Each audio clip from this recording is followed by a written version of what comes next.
Alright, you guys are ready for today's Bible story? Yeah! Okay, so today's Bible story is found in Exodus chapter 34.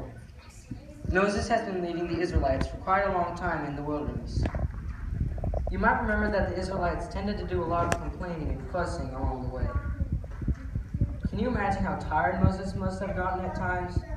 Moses wasn't exactly a young dude anymore. Besides that, he was consistently dealing with difficulties and problems that came as a result of leading the Israelites. Moses knew exactly where he needed to go to receive strength. It's the same place that you and I must go, into the presence of God. One day, Moses returned from spending time up on top of a mountain talking with God. There was something different about Moses, though. The people noticed that Moses had a strong glow in his face.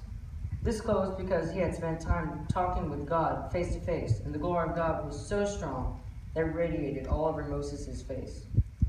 There was no doubt that Moses had spent time with God because that was the only thing that could have caused such a glow in his face. The glow was so strong that the people couldn't look at Moses directly in the face. His face glowed too strongly from being in God's presence. It hurt their eyes. So Moses had to do something about it. Moses placed a veil over his face so that he could talk with the people. From that point on, whenever Moses went into God's presence to spend time with God, he took the veil off his face while he was in prayer. Then, when Moses left God's presence, he put the veil back on his face so that the glow of God's glory was not too strong for the Israelites. Can you imagine what that must have been like?